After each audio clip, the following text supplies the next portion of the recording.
I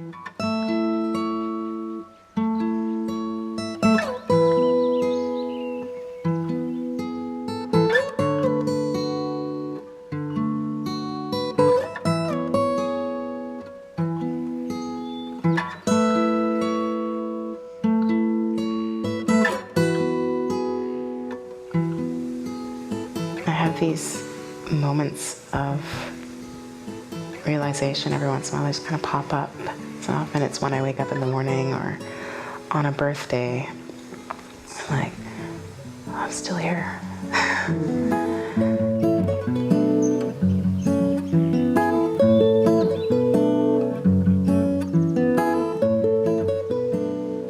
Yeah, we're ready.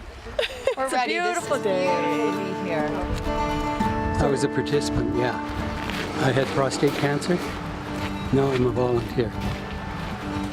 My job's not going so well. A bottle of something just exploded and it's very unglamorous. I wanted to create a place for people to tell their whole story, not just the story of what it feels like to have chemo or to throw up or to have pain and all those really difficult, awful things that happen with cancer, but also a place to say, I'm scared about dying, I'm scared about leaving the people I love. And we're just offering a space for people to find their own innate intelligence about what they need to live their lives. So at Callanish we provide support programs like this retreat for people who want to explore deeply how to live well in the face of cancer, and for some to face the end of their life with grace and dignity.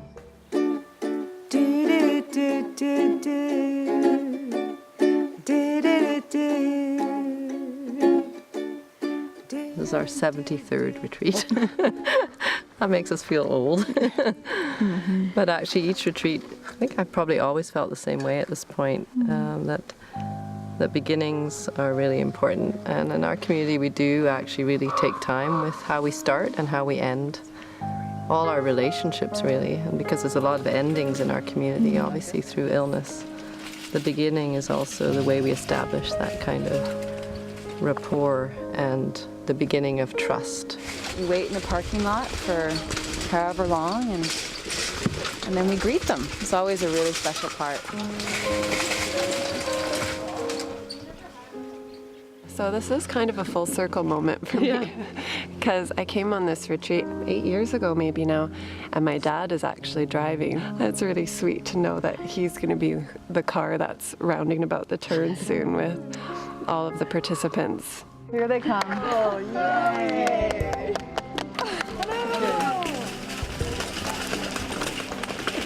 I missed a turn off. And I've done this drive many times. Hi, Mary Liz. Zuri. Hi, Zuri. Good, how are you? You're welcome. Oh, cool. Put a picture up on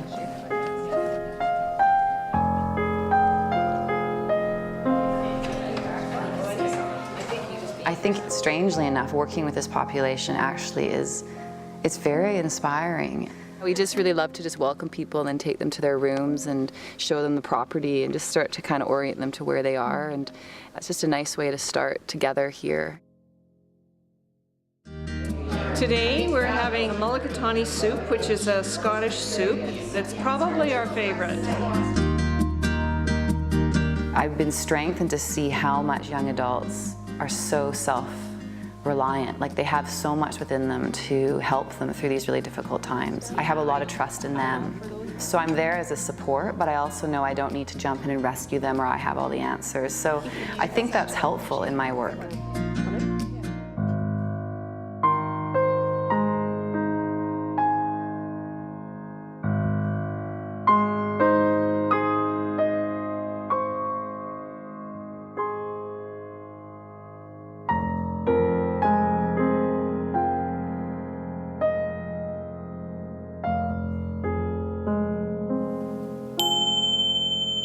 The job of the circle is to give attention and care to the person who's speaking and to listen not just with our ears but with our hearts and care about what's said.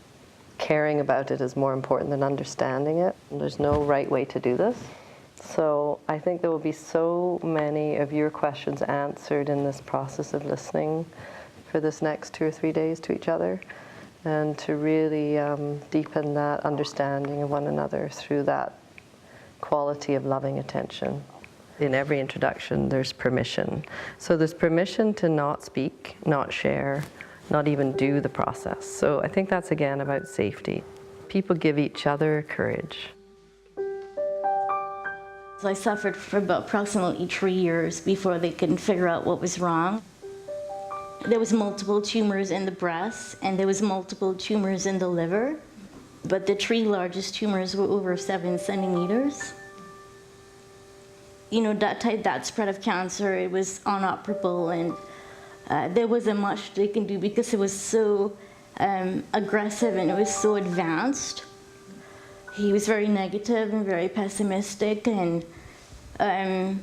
you know, was pretty much telling me I had a death sentence, and you know, I should just make myself comfortable within the next, you know, 3 to 6 months, go back and say goodbye to my family, make sure I got my wills organized, and just make myself comfortable. And I said, no, I would prefer have my dignity and fight. So hit me the chemo, which I did. I flew back to Trinidad and said goodbye to my family. I did all the chemos, everything they threw at me, I did it, and the chemo, it wasn't working, but they still kept trying because I was very persistent, very proactive, and very determined. And I wanted to have control. I didn't want any medical professionals to tell me what was right or what was wrong. I wanted to control my destiny of where I would end up. And I had to be strong for myself. So right now I'm officially classified as remission, meaning that the cancer is still there. There are some new tumors that showed up in my breast, but I made this decision to leave it alone. Somewhere along the line, Paul got extremely depressed, and he committed suicide, and I had to pick up the pieces and try to find a new purpose and meaning to live and fight for my life. They're coming in with a lot of loss, and so one of the first things you'll notice, once people feel safe and once they feel they can begin to tell their story honestly and that people are going to listen, then it often comes to sadness. And as we begin to open up, I think that is what creates the healing process. Thanks for giving me the chance to say my story. I was diagnosed the end of May 2012. And I spent the whole weekend doing a lot of yoga, doing a lot of inversions, upside down on my head a lot. And at the end of that weekend, I got a throbbing headache. And I think I tried to fight through it for about 5 days. I started puking.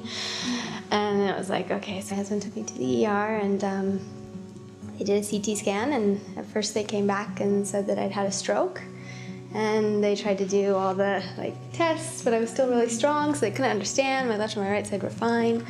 So, and then I did an MRI, and it came back with a brain tumor. They wanted me to go into treatment right away, and I actually said no. I said I wanted to have a little time to try other modalities. At that time, I was a stage 2. So I went to India for 7 weeks. And did more yoga and studied and studied and studied and tried to figure it out, what had caused it, try to figure out the answer because I was going to cure it, and meditated and did all that stuff. And it was wonderful, though. I'm so glad I did that. It was a great experience. I came back, sure that I had meditated it away and went in for my MRI checkup, and it had changed to a 3. So then I decided I'd go in and do Western treatment. So I did, and did radiation. So I'm a year out of treatment. And so far it's stable, it's not doing anything. I've been dealing with cancer just for the last year, but it's been really difficult. I also have stage 4 non-Hodgkin's. So I'm a lot newer to this than most of you. I had run a marathon 3 months before this and had no idea.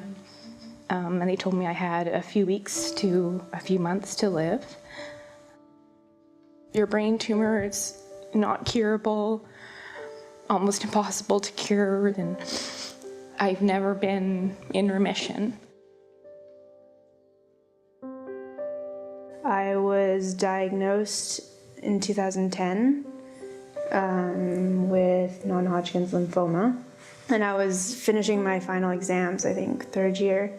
So I went through 4 cycles of chemo and came out cancer-free and had my big fuck cancer party.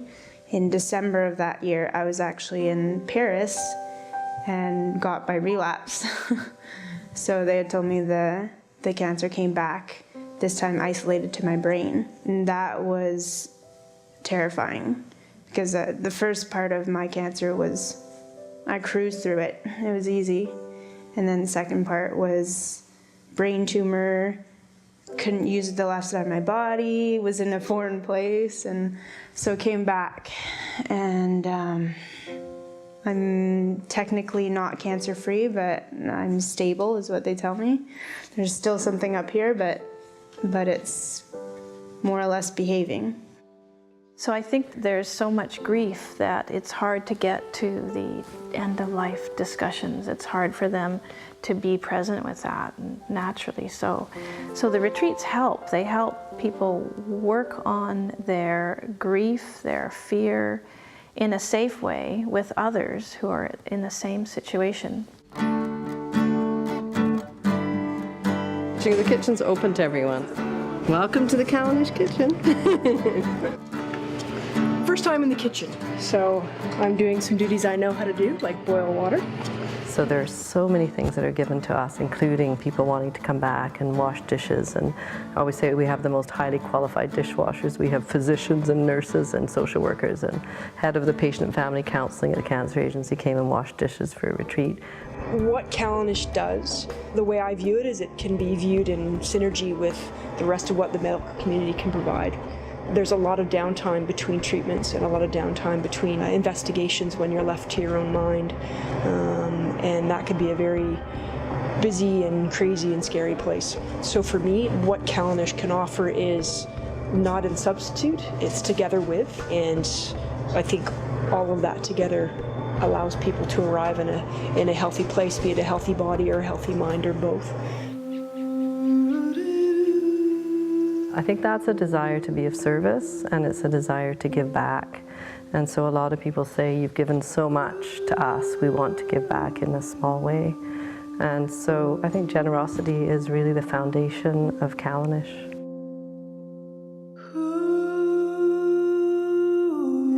I tend to end up being the salad lady. And maybe something from the garden for garnish. Add some color to our salad. Nasturtium. Tastes quite peppery.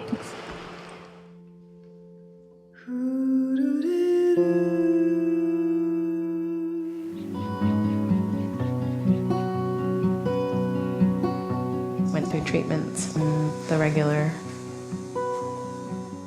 routine, and then was diagnosed again in December of 2012 to find out that my cancer had spread to my lymph system and my liver. Went through the chemo again, and then have since been on just daily medication and some injections every 4 weeks as treatment, and I'm doing well. My whole introduction into the cancer world was 13 years ago. I had a son already, and I was pregnant with my second. I had a weird skin, like a mole thing that I had been watching for a while.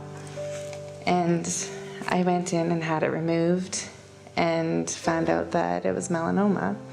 And then 8 years after the initial diagnosis, I started having severe headaches. Oh, I forgot I had another son in there somewhere. So I had 3 boys. At the time, I would have been 35, and I was not like ready to just throw in the towel. So that's when things had spread into my liver and my a couple lymph nodes, my adrenal gland, and so that was really when things started for me, when it sunk in, like, you have cancer, it's not going away.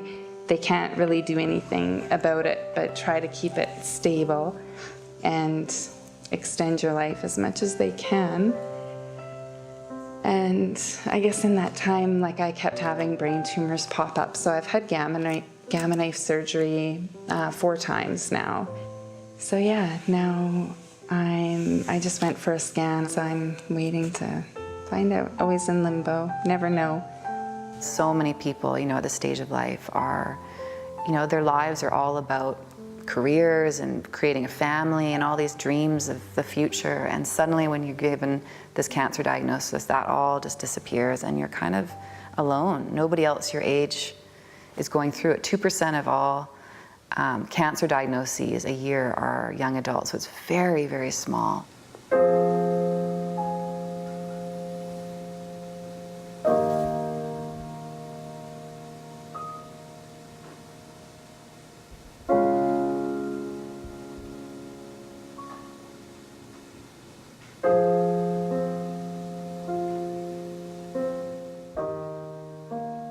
These beads, I think, are a lovely way of honoring these parts of yourself or the people in your world who you depend upon, who have supported you, who you turn to when you need that steadiness.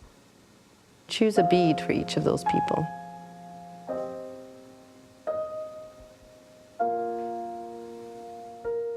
And we're trying to sort out so much that's happening inside, and we get overwhelmed. So what the beads do is they actually help us to take apart this mass of emotion and thoughts and unsettledness, and they start to create some order. Like, everyone, you know, is like, you're so strong, you always like brush it off. And so that'd be nice to have me in the center. And then the blue represents my sister. She shaved her head when my hair fell out, and she's just done things that I didn't even expect that I needed, you know. She belongs right there next to me. The red bead represents Paul, for my eternal love for him.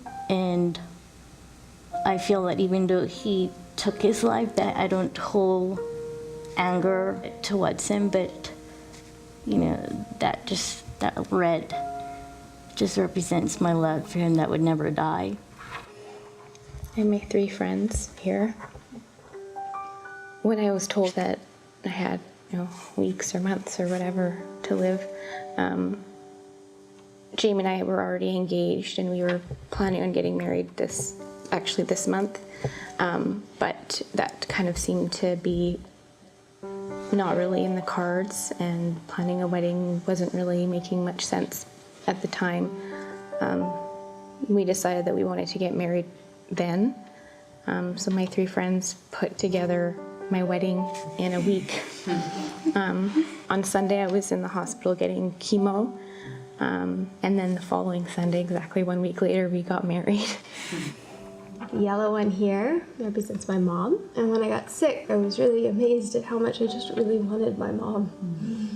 And I just really wanted to be held by her, so the circles represent the hug.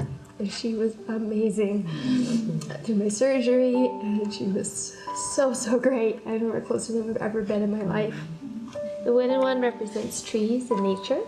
I got told right before I got put in the ambulance that they found a growth. As I'm driving, there was a little window, and all you could see were trees. There's just trees, and I just felt so happy, really. I mean, I was bawling, but it was just happy. I just felt so thankful, which is crazy, but I felt that feeling of how gorgeous life is. Actually, when we see them and feel them and look at them and hear them and wear them, they're a reminder that we actually have everything we need to be able to meet life with its incredible challenges. And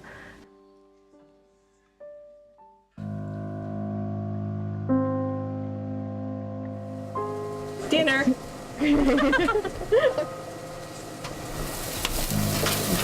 off, and then it's dinner time. There we go. Bon appetit. I know my experience when I was first on retreat as a participant. There was something so helpful about coming out of those really difficult emotional sessions and just having all this wonderful, healthy food waiting for you. It just was really, really helpful, you know, for the emotions too. Something comforting about it. So I think what we're doing on retreat is really reawakening the senses so that people start to feel connected again. And as we begin to open up, I think that is what creates the healing process.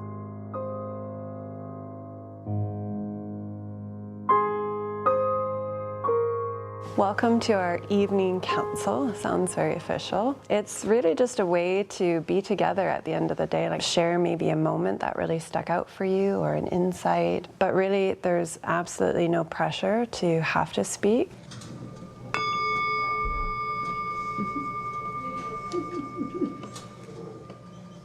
I'm feeling really good. I'm feeling like I'm in a good place. Yeah, and just stepping back into this world after being in Spain for a while. I think I'm still getting used to all the silences that we have. So it was a heavy day for me, but I feel great. You know, I thought I would come here and be prepared and, you know what to say and keep it together and not be vulnerable. But today I was, I fell apart. And it reminded me that I am human and I'm allowed to be vulnerable and have those emotions. And, you know, after hearing everybody's stories, that it really grounded me. And so together we create a weaving of the community. So even though we're looking like we're just talking about our day, we're actually, it's like a read of the whole group and where we are in this moment together. I just feel like so chillaxed right now. I have like nothing really to say, but like I feel like I've just gone, it's only half a day and it's like really, I think I felt every emotion I've ever felt in my whole life today. So it's nice right now to be sitting, listening to everyone and just feeling really warm and just feeling nice. It was the first song I ever wrote. It was actually here on retreat, called All in the Wobble.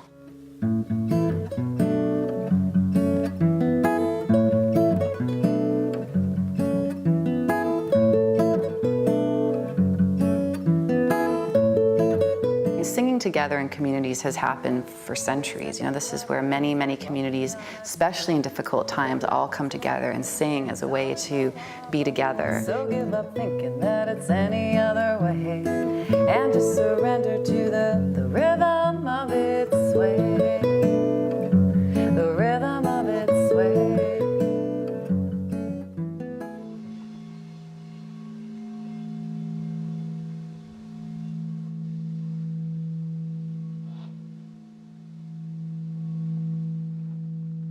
The one that I think is probably the most immobilizing feeling is fear and worry, because it does stop us in our tracks.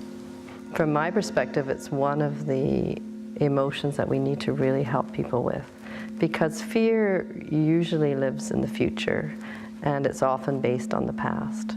So fear in the present moment actually doesn't exist, really. So we're trying to help people understand their relationship to fear. So in this particular process, one of the ways I think we can really understand fear is to take it apart. It's about naming our fear. Then we invite people to say the fears out loud.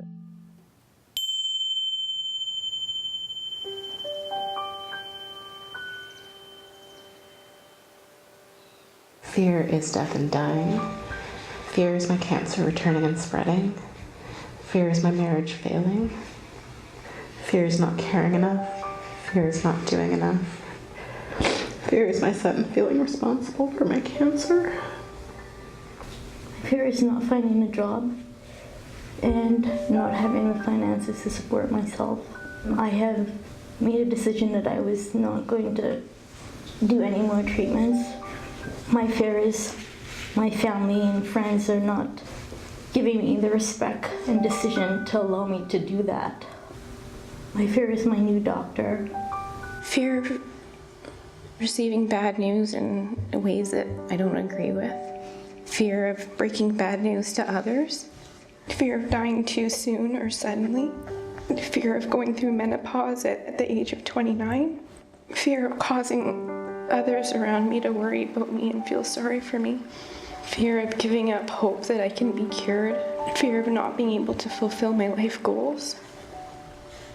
I'm afraid the brain tumor is going to get bigger. It's no longer going to be stable. The actual fear of physical sickness again, and the fear of losing my mobility. Fear of not finding purpose or meaning or a sense of fulfillment in my life. Fear of not having children, but even worse, fear of having children and then leaving them.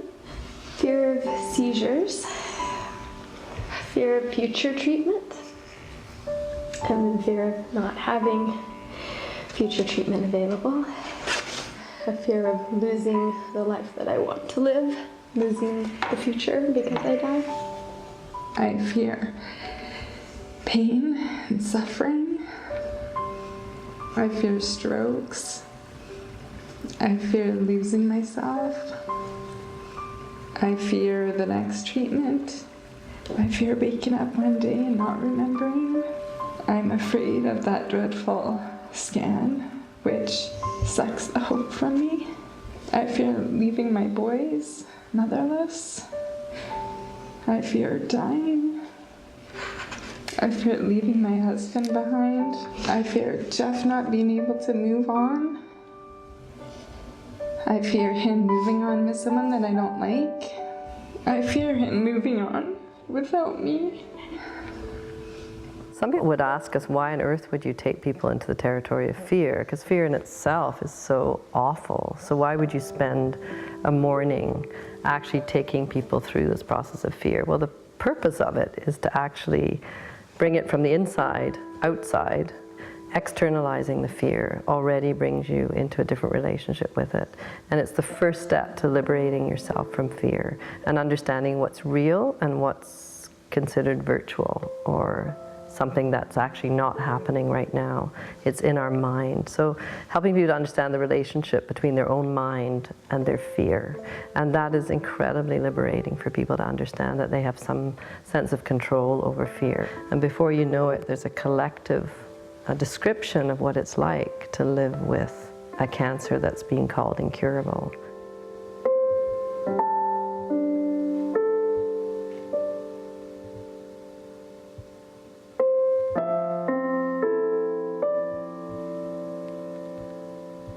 We're just going to use this little process just to hold a space for what's been shared this morning. I do think there is an incredible intelligence at work through our bodies and through our hands and through this touch point with the world, and in this case, this little piece of clay, how we can use that to support ourselves. So allowing that contact of these amazing hands of yours in whatever way you like, just to be in touch with this little piece of earth. It has a capacity to be a wonderful companion to our worries and our fears. Just seeing if there's some kind of conversation through your touch. There's a lot of mystery in creativity.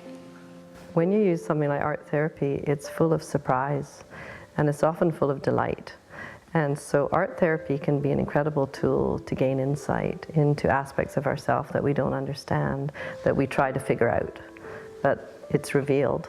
So the intelligence is revealed through the creative process.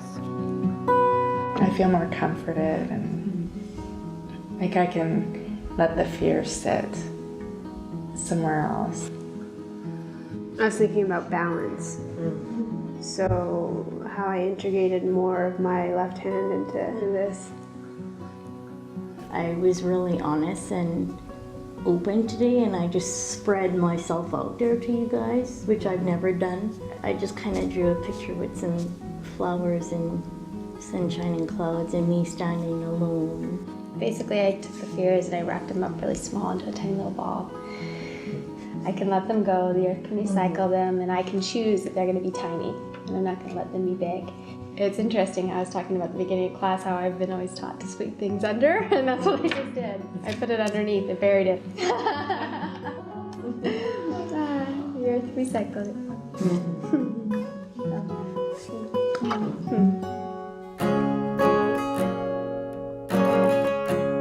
We kind of set up these different modalities as a way to sort of help people and reconnect to themselves, you know, get to know what is it that I really need, what helps me feel at peace, what helps me feel energized, what helps me feel more balanced and steady. And so one of the modalities that we feel is an important condition for healing is music.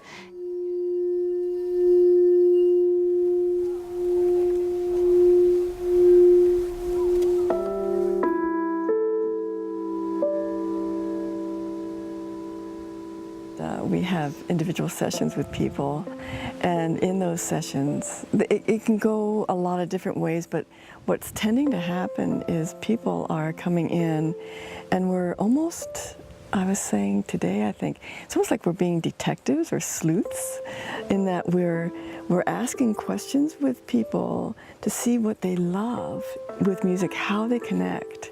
So I know you love to sing, because we could tell that last night. So we sit down with somebody and we really just start to invite them to tell us a bit about how they're doing. You know, what anchors us, what helps us kind of bring us back, especially when we think about fear or these really tough places we go. I'd love to have something that would bring me up, but also center me. But sometimes you can just feel right away there's something you're intrigued by or interested in. So sometimes people just have words that kind of have always been with them. They've kind of wanted to start to create a song or... all is well. Just breathe. You are well. My son's laughter. You are loved. You are loved. And you are enough. I'll just repeat back some of what you said. Reflect. Yeah. All is well. Just breathe. You are well. I am free of disease. Again, you just start to explore their story and they start to talk to you about their life and things that help them feel steady, and often that includes relationships. Right away, Zuri speaks about her son. I might just play, let this go a little bit and just... So we can even put, so we'll sing that again and into that, and we'll see where it goes. And would you say those to yourself? I will. Yeah. I am life. I am life. Oh, okay. All right. The speed of how that song shows up is quite remarkable because it arises, seriously, I think, it arises out of the person, and then somehow Danielle and I are translating that in hopefully a way that's authentic to the person. I hear your laughter. That's it. Yeah. Yeah. Your beautiful heart. Is there another one? Your empathy. Your energy.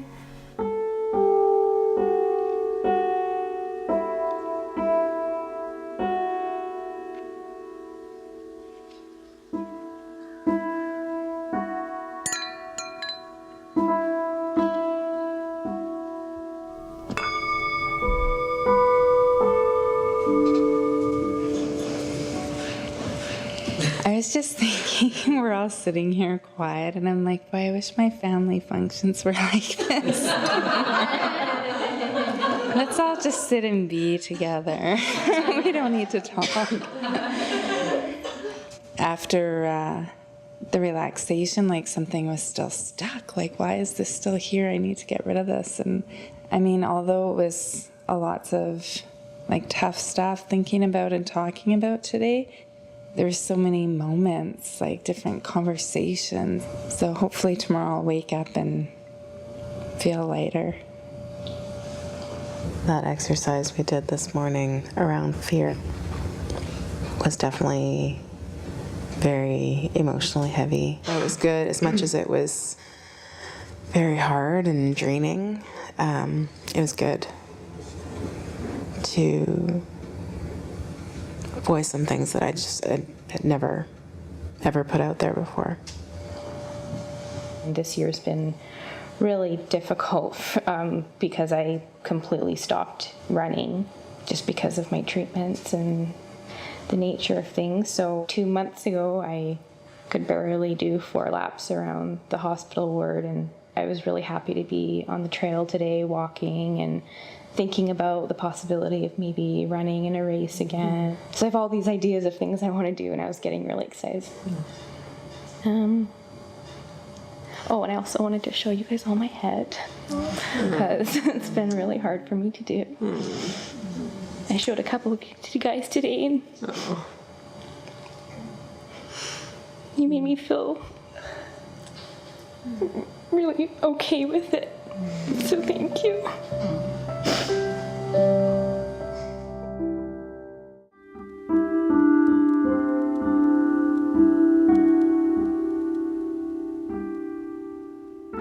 I think the biggest thing around restorative therapeutic yoga, the relaxation and Qigong, all of these sort of body-centered practices, and that the function of all of those is really to help people come back into connection with their body, especially because many people speak about this betrayal. They've been kind of betrayed by their body. And so there's such gentle ways of coming back into the body, and we really make it accessible because I think a lot of people, especially young adults, feel they can't just go out there to a regular yoga class or, to the gym after they've been through a lot of treatments. And so it's a way that people actually can feel empowered again in their body.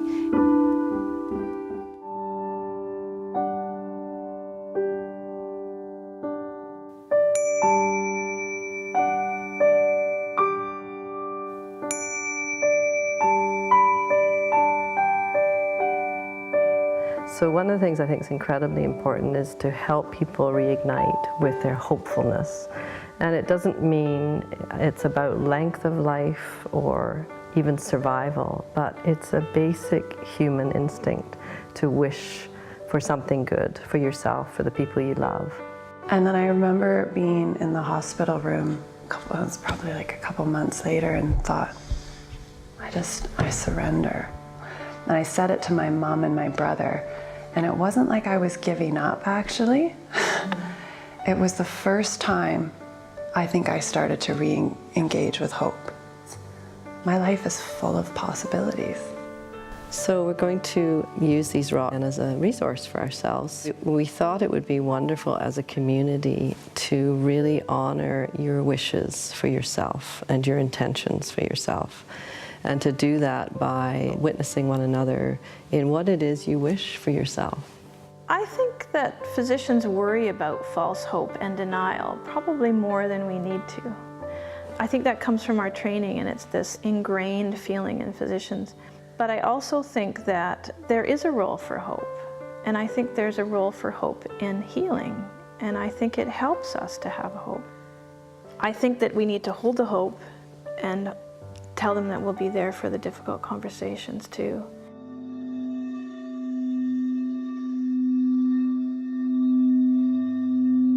I actually had some really incredible experiences with intention over the last year, and they are a mystery.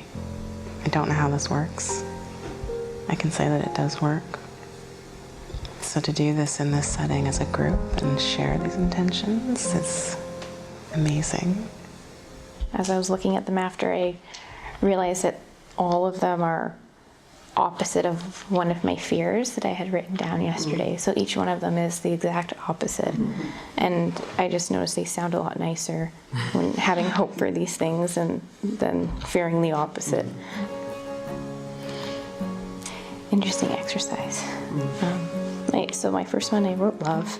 More specifically, I've felt a lot of love during this whole cancer journey from friends and family and here, and just a lot of love, and I want that to extend beyond just cancer, right? I want that in the future, and not just because of what's going on with me right now, but I want that to always continue. I chose rocks according to the size of my intention, so I chose the pretty big rocks. So my first intention is to have a fabulous job. I hope that I can have a second chance at love. My hope is for time, whatever that means, as much time as I need. Fear is I won't lose my mobility and that I'll be able to be active and healthy and fit. I wrote down experiences, the hope to gather and collect as many experiences and memories that I can hold.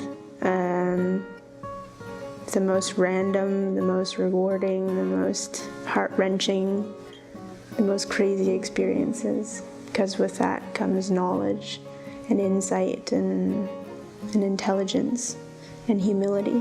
And I think we've traditionally, hope has been defined in relation to cure and survival in the world of cancer. And to me, hope has got nothing to do with that. True hope is about hope about life and about today and about relationship and connection and about feeling like you're expressing who you are. So I think some professionals might say, well, why are you encouraging people to hope for things that may never happen? And my answer to that is why not? Because I've been in this field long enough now to have been surprised many times. I love the idea of possibility.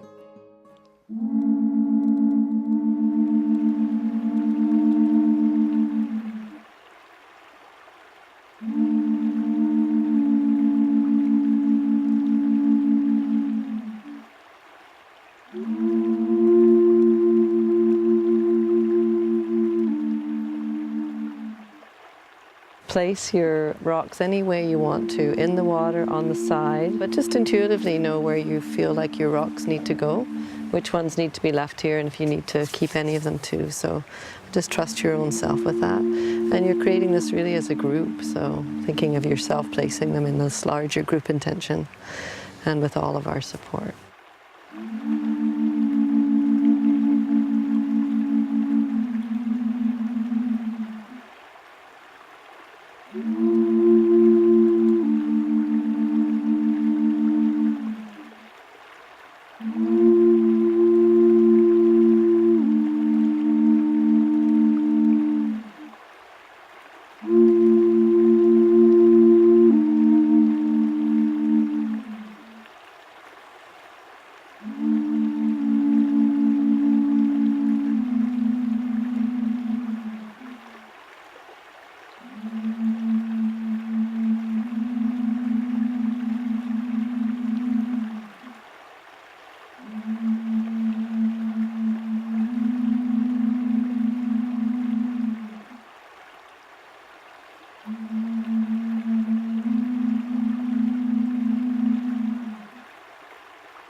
Welcome and invite these intentions to manifest in their own time and in their own way for all of you.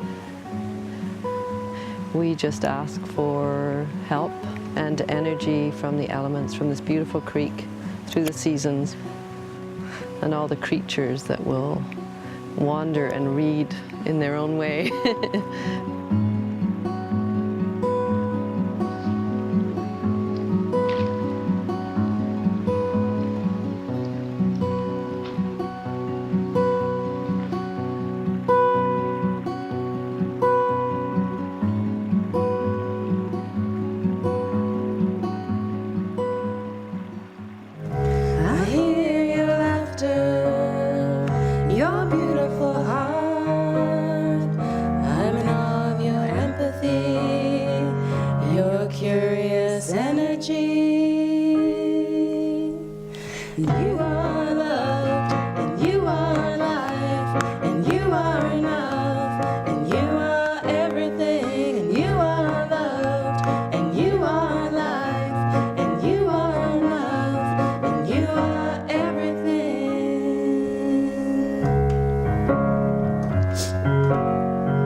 All is well, I will be brave.